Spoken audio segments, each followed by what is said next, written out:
Jai Bhagwan, Woman Warriors, Dr. Satyavani here, or Coach Sat, and I am here to give you the empowerment talk of the week. So recently, I've been at the gym a lot, which I'm always at the gym, I guess, and I've had several women come up to me and hit their bellies and say, how do I get rid of this? So that is a very complicated question and requires a deep dive into each individual's constitution type, imbalance tendencies, where the balance tendencies are, etc. So there is no hard and fast around that. However, because it's something that is recurring, and there is a couple of protocols out there that I think apply to everybody that can be done. So what I'm going to say is that if you are dealing with some extra around the belly and it feels bloated, it feels swollen, and you're just like, I just want to start reducing this down. One of the things that you can start to do, especially during this time of year, because we're coming out of Pitta season, we are about at the interseason, which I've spoken about before, which is the month between the end of one season and the beginning of another. And we are actually in the largest transition of the year, which is going from summer to fall. The temperature difference in this seasonal transition is the largest that we have throughout the year. So as we're getting out of the Pitta season, there's a lot of heat, there's a lot of inflammation that can come, especially if you have a Pitta constitution and you have inflammatory tendencies. That being said, a lot what goes on here in the gut is Pitta. It is our digestion, it is our metabolism, it's how we transform things. It's also our immunity from a kapha standpoint, because 70% of our immunity cells are inside of the gut.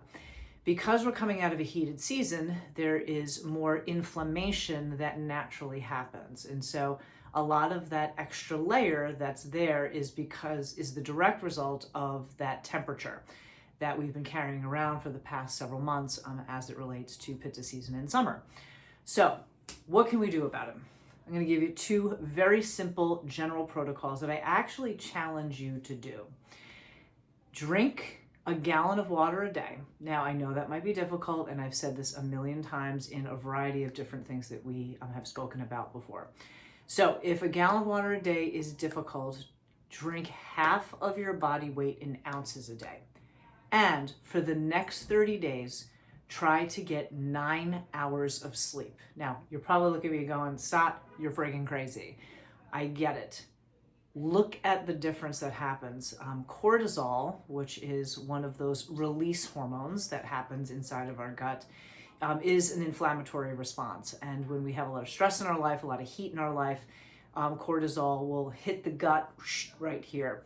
And there are all of these things out there on social media right now about like, oh, take this cortisol cleanse and take these herbs and all of that. And I'm not saying that one is better than the other or anything along those lines, but getting sufficient rest and hydration is an amazing thing that will benefit so many other aspects of your life as well.